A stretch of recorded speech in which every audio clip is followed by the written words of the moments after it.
The cat is finally out of the bag and Sony have announced the FX5, which is actually what I'm using to record this video right now. I've been lucky enough to have used the camera a little bit before it's been announced, and it is an impressive little beast. My name's Jake, and you may recognise me from the CVP YouTube channel where I've been doing in-depth reviews and loads of other content for years. But this is my own personal channel where I want to be a bit more candid. So in this video about the FX5, I want to talk about some of the points that I do mention in the CVP video, but a bit more loosely. So first off, what is it like to use? Well, if you've used an FX3, you'll feel right at home with this camera.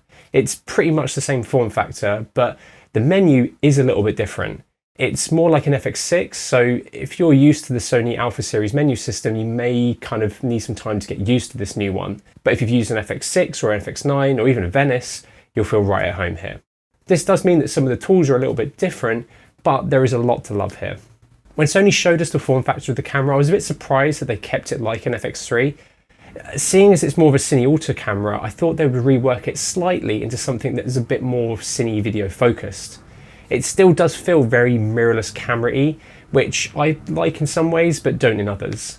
I've had a chance to shoot with it a good bit, and it is decent to use, but I do find it weird that we've only got the top dial now to control stuff, whereas before, obviously with mirrorless cameras, you have a D-pad and another dial for controlling exposure. So it does make using it a bit weird, but this is something I'm sure I'll get used to. I think it has improved in a lot of ways over the FX3, such as the big screen, the new optional viewfinder, and the improved XLR handle. It's just a nicer camera to use. However, we use the FX6 as our B camera on a lot of the CVP FX5 video, and every time I use that, I was just so much happier using it. It's just such a nicer form factor for shooting video if you can deal with the extra size and weight that that camera brings. One question I know a lot of people are going to ask is, how good is this camera in low light? Obviously the FX3, A7S III and FX6 have become legendary for their low light performance, and I'm happy to report that this camera is no slouch either. It uses a 5K sensor, which is a slightly higher resolution than the FX3, but it still has nice large pixels and is excellent in low light. You can also dial in your noise reduction in RAW and XAVC, which makes it great for really tailoring the kind of noise you want in your image. Last weekend, me and Joe took it down to Leith Hill and filmed pretty much in complete darkness. Some of these clips are at 200,000 ISO, and yes, there is noise, and you can see obvious noise reduction when you start dialing it up, but it's really good considering in this situation we could literally see nothing.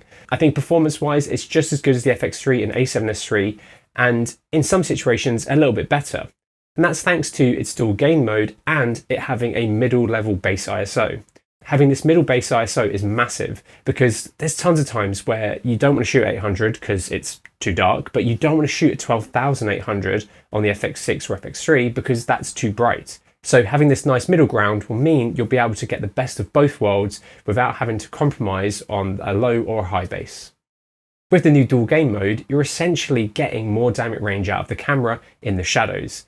And obviously when you pair this with the exposure methodologies that Cine AI bring, you can get some really good images. During our testing on the CVP channel, it's some of the best underexposure performance I've ever seen of any camera. And this is a small mirrorless style camera from Sony, not one of their flagships.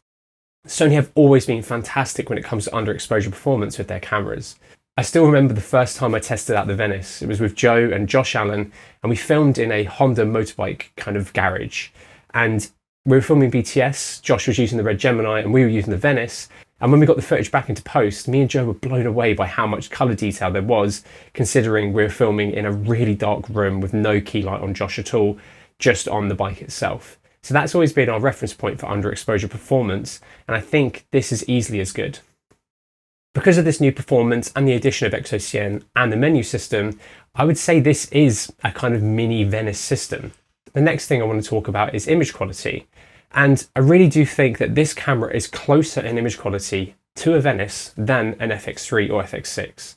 The FX3 and FX6 have been popular for years and are still fantastic cameras, but the FX5 is a step up image quality wise. Its image is more detailed, has better color performance, and XOCN recording is fantastic. If you can deal with the data rates of RAW over XAVC, which I don't think are too bad with this camera, it really is a fantastic format to use. And the image quality you can get out of this camera is fantastic.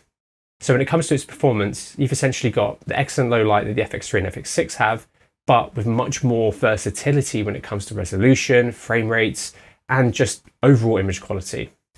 One thing I know people are going to say is missing from this camera is an internal ND system. But with the size of this camera, it would need to be a little bit taller and I think deeper as well to house it, because obviously you need a clear filter and then the electronic ND to slide in and out.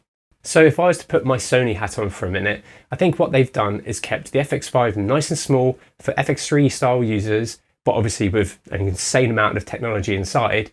And then when they bring out an FX6 or FX9 replacement, that will have the electronic ND that people want to see. Honestly, I really hope we see this camera essentially in an FX6 style body. That will be such a fantastic and versatile package. Having all of these bells and whistles that are in this camera and the performance, but then with the electronic ND and then the professional inputs and outputs in that more video style body is going to be amazing.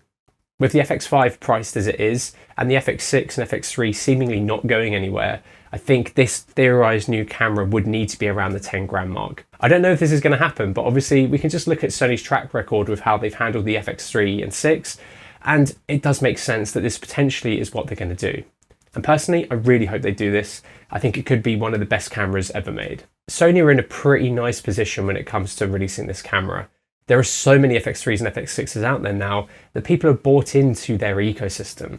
And because of the obviously short flanges of mirrorless mount lenses now, it's really hard for people to switch between different brands. It wasn't like it is back in the day of EF and PL, where you could switch between Canon and Sony and not really have to worry about it too much. Obviously, if you've got Canon lenses now and you want to switch over to Sony or vice versa, you've got to sell all your lenses, which is a pretty big thing to do, and it's going to cost you a lot of money.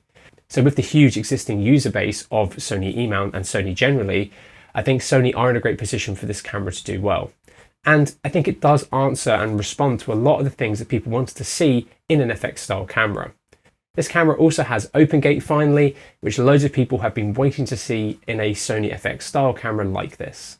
Well, I think I've covered everything I wanted to say in this video, but if you want to learn more about the camera, please check out our full in-depth review on the CVP YouTube channel. I put a lot of work into that video and I think it really shows how fantastic this camera is. If you want to check out the camera for yourself and come in and have a chat with me, I'll be running a few events with CVP in our central London showroom, so I've put details about that in the description below. Anyway, thanks for watching and please consider subscribing to my new channel. I'd really appreciate that, and let me know down below in the comments what types of videos you want to see me do. I'll see you in a bit.